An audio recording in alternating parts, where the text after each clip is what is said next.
Right, 25 September 2024. And today I'm going to be giving you my update for the day.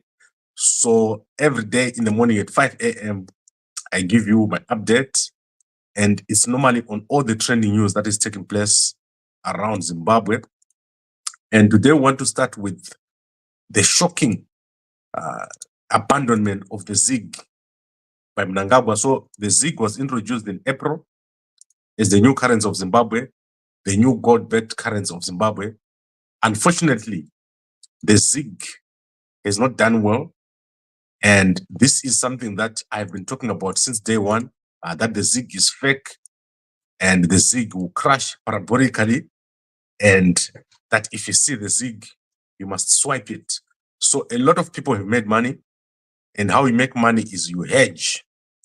So because the ZIG was being used at the beginning, if you bought anything in ZIG on the day it was launched, now you've doubled your money between April and September. So it's April, May, June, July, August, September.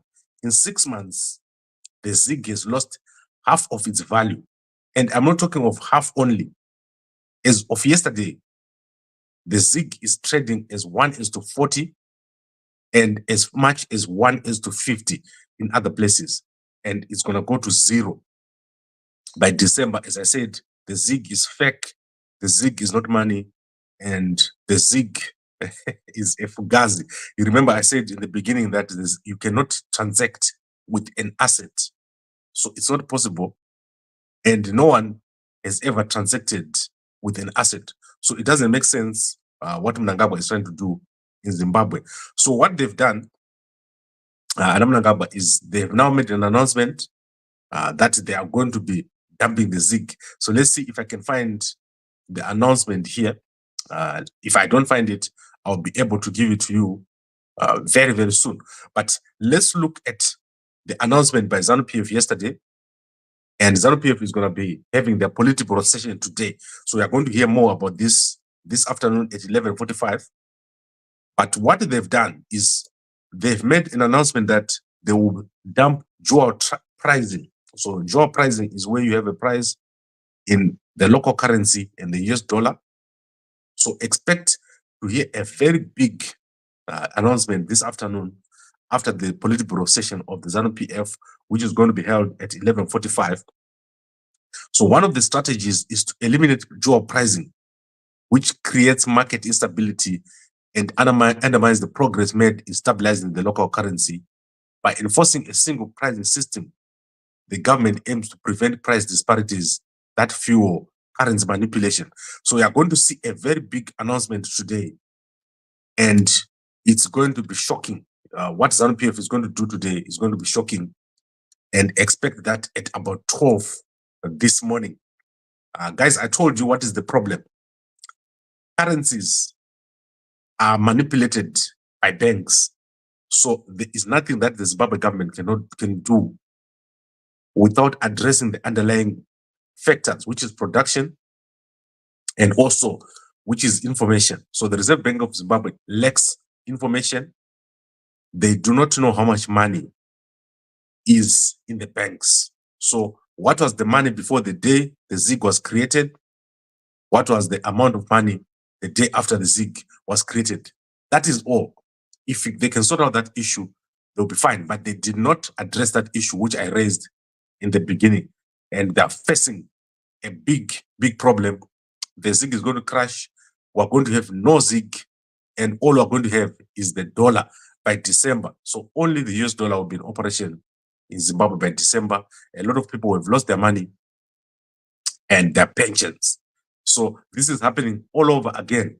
It's like you're watching a bad movie. I told you on Friday that in Zimbabwe, the director will say to you, if you bring them the script from Zimbabwe, they'll say, your movie is not realistic. Take away and go away with your script. This is what is happening in Zimbabwe right now. Terrible, terrible loss of value. And Mnangagwa has been supervising that destruction of value from day one. Mnangagwa has got no plan, and he is the problem in Zimbabwe. Now, I want to quickly go to news. And let's start with trending news in South Africa. So on your screen is the top opposition leader of Eswatini, and he's the main person against King Mswati. He has been rushed to hospital yesterday after he was poisoned, and his name is Mnangagwa. He was poisoned by someone in his house, and they locked the doors and left him to die after they took his cell phones. And it was fortunate that he had another cell phone, and he was able to call the police, screaming for his life. And I have a feeling that we're going to hear more about this today. He's currently in ICU, and I don't know if he's able to speak, but he is been poisoned at his house in Pretoria. So many people don't understand how poisoning works. There's a lot of people poisoning people all over here in Africa. And normally they will come to your house and put it on your door, or if you're in the hotel, they'll wait for you to get out and they'll put it in your water, or they'll replace your water, which is in your fridge, with their water, or they'll put it in Vaseline, or or baby, or one of those. And then when you use it, you're gone. But in this particular case, someone actually entered his house and they poisoned him and locked him up and left him screaming. So it was someone in his house who was well trusted. That is why they end up getting into his space. Most of these guys are out of Eswatini on exile. And then going to Starlink. So as you know, President Ramaphosa has met with Elon Musk yesterday, and there's been an update on Starlink in Zimbabwe. So in Zimbabwe, they announced 6 Starlink operators, and these operators include Tel1. I hope that I've got this name correct. Tel1 is the main operator or the main state telecommunications company. Ora, Dandemtande, Frampo, Zodstat, and Namibia-based Paratas. So if you want to have Starlink, those are the 6 providers that are currently offering Starlink in Zimbabwe. And I'll give you guys more data on the usage of Starlink in Zimbabwe as it becomes available. Then in terms of other news, let's go to sport. I want to start with sport. So the Zimbabwe soccer team under 20 is in Mozambique right now, where they're going to be playing Mozambique in the COSAFA Cup on Thursday. And it has been said that half of those players of the Zimbabwe soccer team are overage, or they're practicing what is called age cheating. So normally what happens is that before a big tournament, you go into what is called MRI scanning. However, the Zimbabweans don't have MRI scans, so they are now relying on what they're being told by the players. And it has been determined that about half of the players in the under 20 soccer team of Zimbabwe are actually not under 20. And therefore, they have gone to the Ministry of Home Affairs to try to get details or to cross-check the identity documents. However, that's all that they can do. However, most of those people are not under 20.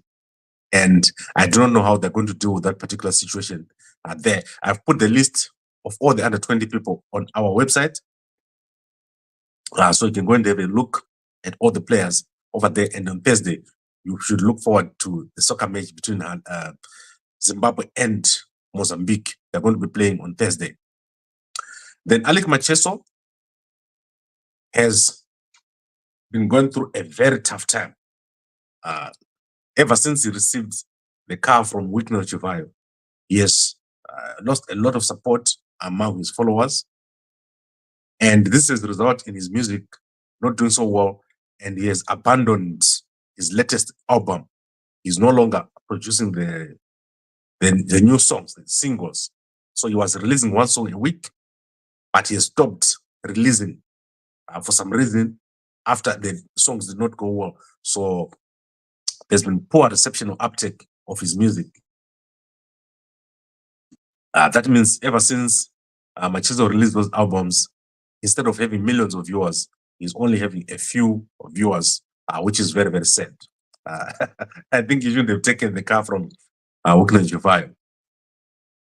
Then on the 27th, which is on Friday, Mnangagwa is going to be addressing a sustainability conference.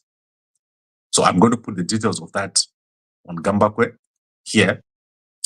So this sustainability conference is going to be held at Wild Geese, I think, Wild Geese Lodge in Harare. So Mnangagwa is going to be there, Stemsonyon is going to be there, and then there'll be a lot of other government-related people, including Dr. Lovemore Gomera of the Corporate Governance Institute. So this Corporate Governance Institute is growing, and I don't understand what they do, but I know that they offer a lot of courses in corporate governance. I've seen them growing, and you saw that General Chwenga was over there last week.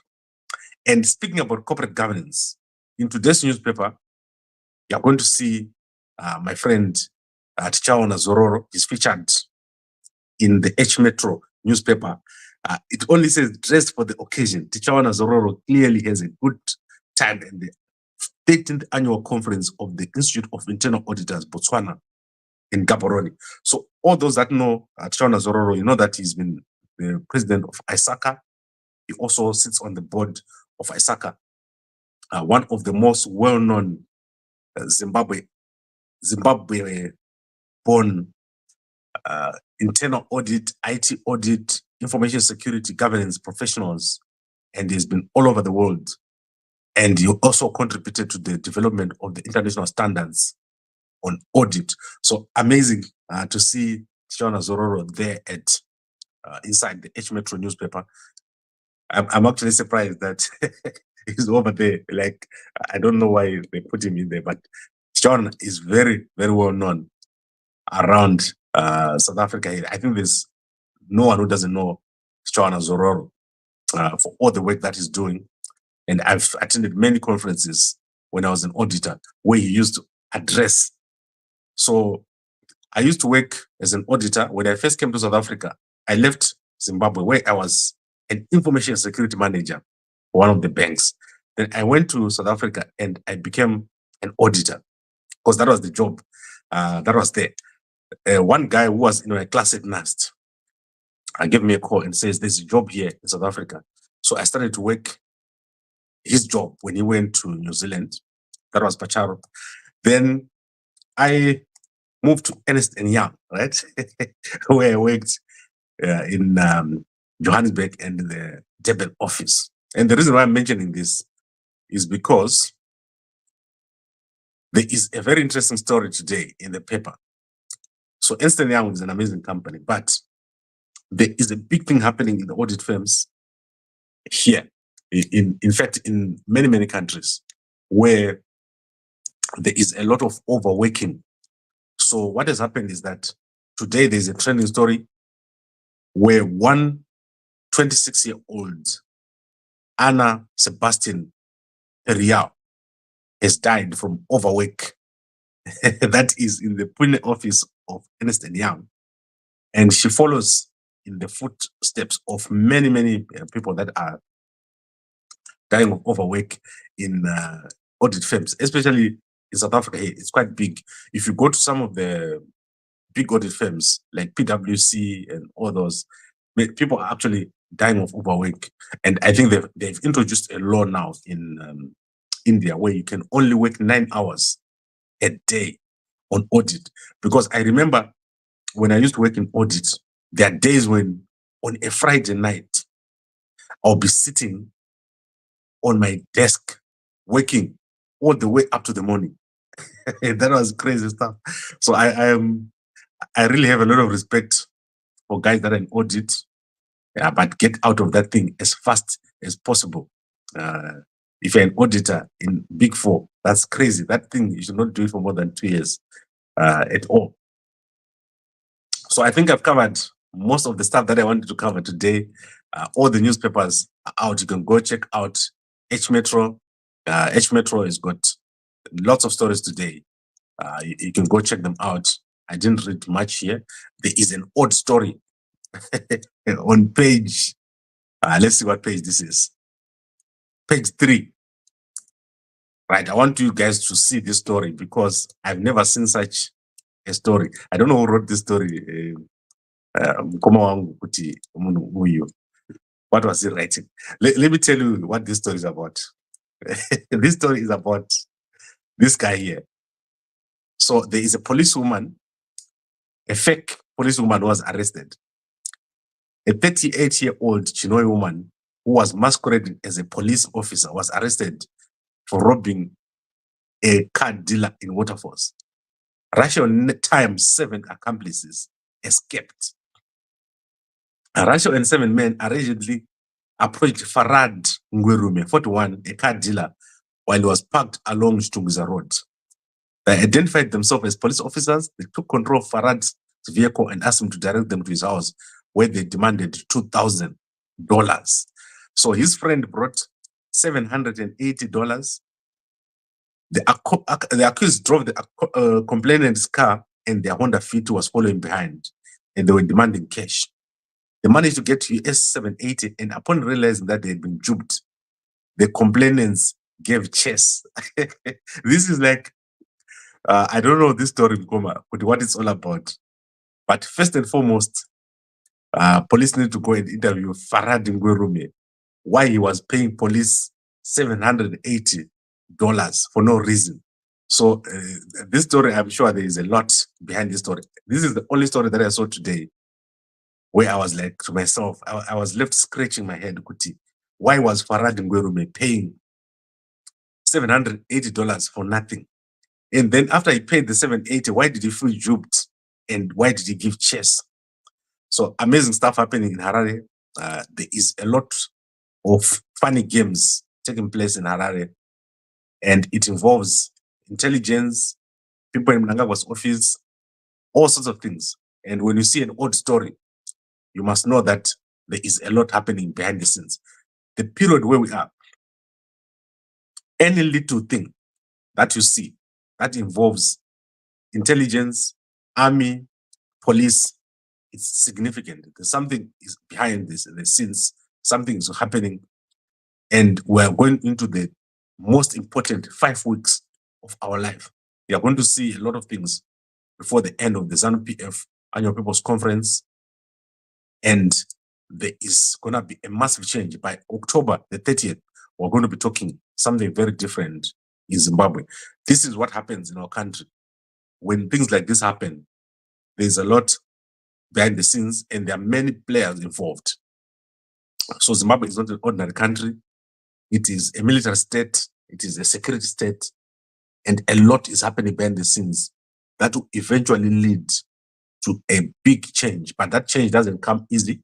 It's going to be a massive problem. First, you're going to see a transitional system taking us all the way to 2035 and fresh elections in 2040. So the amount of money that is involved in Zimbabwe is such that whoever takes over from Mnangagwa is going to do very, very well. And people won't be allowed to just walk into the office of the presidents. You're going to see a lot happening in the next few years, but the next 5 years are critical. Now, let's quickly look at the comments.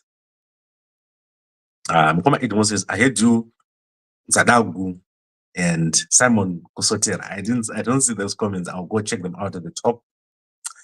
And then Mkoma Bongani says, the ZIG has failed and the government lacked confidence, and hence it's failing to gain strength. That's not true, Mkoma Bongani. Let me tell you what's wrong with the ZIG. There are 2 types of ZIG. In fact, there are 3 types of ZIG. There's the electronic ZIG, which is fake. Then there is the printed ZIG, which has not been released. That's the real ZIG. Then there's the asset called the ZIG, which is a gold-backed or electronic coin of some sort. The problem in Zimbabwe is the electronic ZIG. The banks have created a bunch of fake ZIG, which they are releasing onto the market. And the Reserve Bank of Zimbabwe has got no way of telling what has been printed. I've been saying this from day 0. Fake ZIG is your problem, and that thing is going to crash. The ZIG is not money. it's fake. So you must arrest everyone in the Reserve Bank of Zimbabwe, arrest everyone who works at the banks, arrest people who are in supervision, bank supervision and the RBZ, and arrest the police. Arrest the police, yes, because they're part of it. The ZIG is fake. That thing is on money. And then Mkoma General says ZIG never performed it. Oh, yes. And people are going to lose all their money. Mnangagwa is going to be embarrassed. Mr. Strong ZIG, Mr. Weak ZIG. He's now Mr. Weak ZIG. And he's disappeared. Mnangagwa Argura Evan Nenzara. Then Mkoma John Mo says, then where is the gold? As I said, there are 3 types of ZIG. The actual printed ZIG, they are holding that. That is what is backed by gold. The electronic ZIG is fake. It's totally fake money. Every day, people are creating their own. If you go to people like Inbox, EcoCash, that thing from Net1, they create that thing from thin air and they transact with it and then they delete their accounts. And I'm not telling you lies here. They stuff it into ATM accounts, suspense accounts, government accounts. It's a mess. The Zimbabwean banking sector is a fraud. It's a fraudulent institution. All the banking sector of Zimbabwe is fake. It's involved in this ZIG game. And one thing you must understand about what is going to happen to the ZIG is a lot of money is going to be made. People are getting wealthy, like rich as hell in Zimbabwe right now because of this fake ZIG. And then Tsanengamu Atumana to form his organization to fight corruption. I talked to Tsanengamu a few weeks back. I've got not much to say about Tsanengamu. I don't think he's a player. So let me tell you who is the players right now. The players in Zimbabwe right now is Chiwenga at the top, the army second, and Mnangagwa at the bottom. So Mnangagwa is at his weakest right now.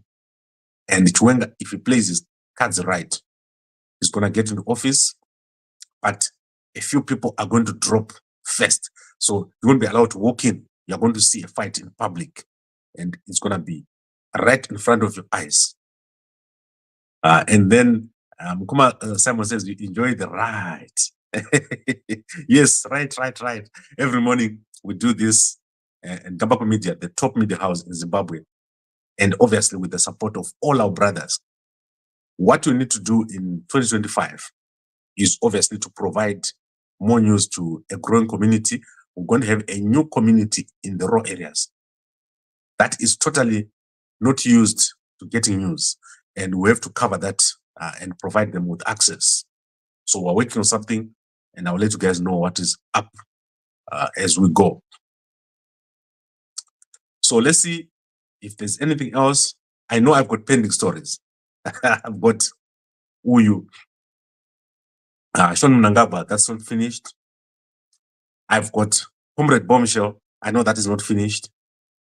We have to find out what's happening. I'm talking to my sources to see what is happening with Comrade Bombshell, if he's alive and if he's not injured. And I know we've got Anavesta. So we've got 3 top stories that we're yet to cover. And as I said to you, a prophecy has been issued that Uyu Wikino is part of whatever is happening right now in the States. Nana Rick Ross and the apostolic churches have been told not to touch his money. So this is something that happened last week. So I'll keep you guys updated. And Sadak, the only man to enter Sadak from Zimbabwe, I'm here, and I will let you guys know what's happening with Sadak. They're struggling in the DRC, getting beaten daily. The army is not doing so well, and they are undergoing an exercise to review and see how they can improve their fighting skills in the DRC. There is a terrible number of losses taking place over there in the DRC among the SADC army. And we're awaiting, obviously, Bishop Nyamakanga to see if he's really out or if he's going to be out before Friday, so that we can get an understanding of how he's feeling. And his, if possible, we have to bring him here to talk to us. That would be amazing. Hallelujah. I'm waiting to hear that voice once again. So thank you very much, everyone, for watching. And I will see you guys in the evening as we catch up on the strategy, 50-year strategy, military-led cities, and high-speed rail. Harare to Bulawayo, 2 hours. Harare to Victoria Falls, 3.5 hours. And a high-speed rail to Gokwe, 2 hours. And a planned city for the military, where every soldier will have at least 2 houses and a military engineering corps. So clear strategies that we are presenting, and Victoria Falls as the center of development for Zimbabwe in a tourism-backed economy. I would like to thank all of you for watching, and a good day.